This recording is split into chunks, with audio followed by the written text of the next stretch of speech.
Hi, I'm Warren Geraghty, Executive Chef for Tom Kerridge, and today I'm going to be cooking the BBQ Rib of Beef with treacle, malt and black stout glaze.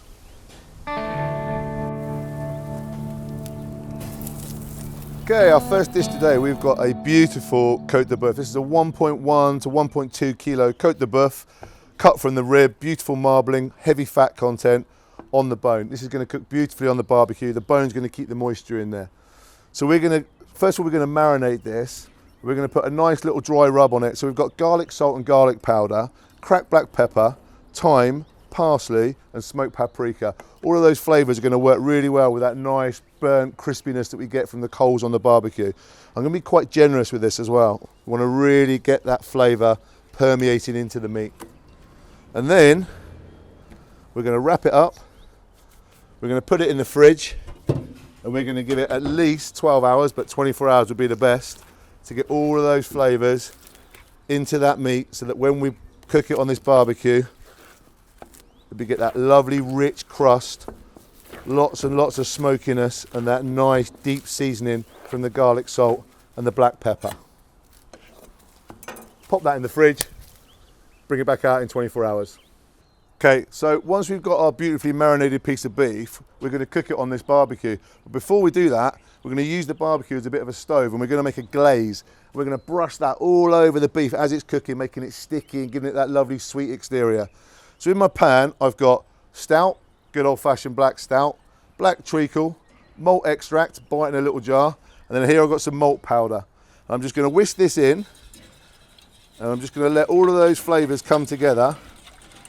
And then as that lovely, rich, dark treacle mixes with the stout, you start to get this beautiful glaze. We're just warming it through. And then as we cook our beef, we're just going to brush that and lacquer it over the top and really build up those layers of flavour. Okay, so we've had our beef marinating for 24 hours in the fridge. All of those flavours have started to really sink into the meat. So now we're just going to remove it from the cling film. If you could smell what I can smell now, incredible. Loads and loads of really rich flavours going to be imparted into this beef now. So now I'm going to take this over to my Gusto grill and start working on building those layers of flavour as we grill it, caramelise it, turn it and baste it with that beautiful glaze. She's at 200 degrees. Going to lift her up. Just going to use a very little bit of oil because we've got a heavy fat content here, and I'm just going to brush a little bit on, straight down. Start that caramelisation process. Get all those flavours working. Get that caramelisation around the outside. Don't move it too soon. Be brave. Let it take some colour. Don't be scared of getting these beautiful charred, dark pieces on here. This is flavour. All of that lovely marinade that we've put on there is now starting to catch from the coals, and it's starting to build up another layer of flavour. So when we add our next layer of flavour with our liquor, just starts to make it crunchy, lovely, rich textures and flavours all across the meat. All of that fat starting to get crispy, all of those lovely flames licking around the outside. We're going to give it a little touch on there.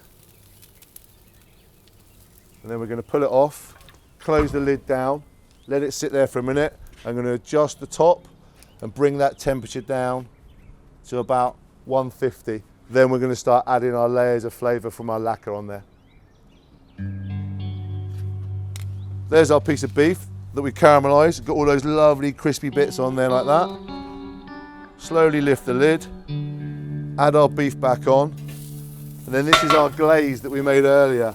This is our black treacle and malt glaze. And I'm going to be quite generous, layering it on top there. I'm going to close the lid. I'm going to give it 10 to 15 minutes, then we're going to turn it over, caramelise the other side. Beef starting to take on that flavour. We're going to turn it over. You see all that smoke it's producing as well? That's flavour as well. That's seeping into the meat. Don't miss that fat. The layers of flavour in that fat, that'll be the best bit, trust me. Close that, and we'll do the same again in 5–10 minutes.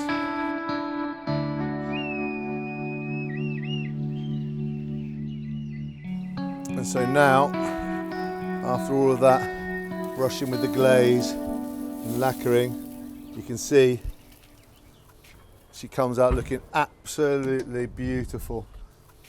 That fat just sizzling a little bit there. that bark and that glossy finish from our black treacle and stout glaze.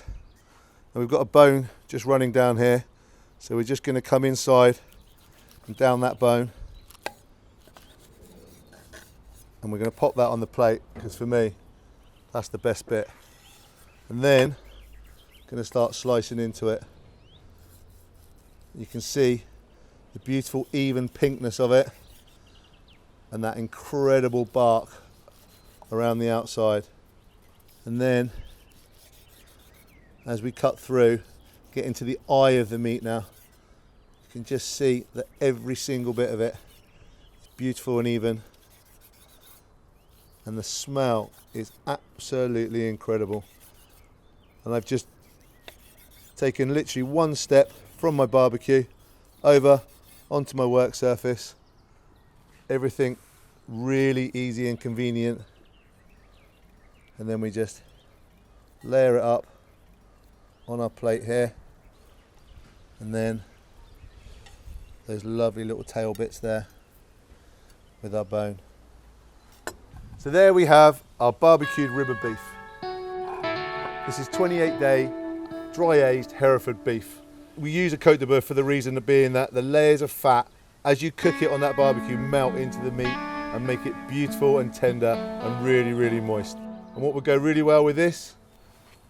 One of our local Rebellion beers, which happened to be just a couple of steps away in my very handy beer fridge and wine fridge just here.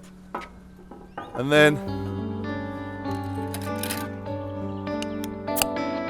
open with a spoon like a true chef. Cheers.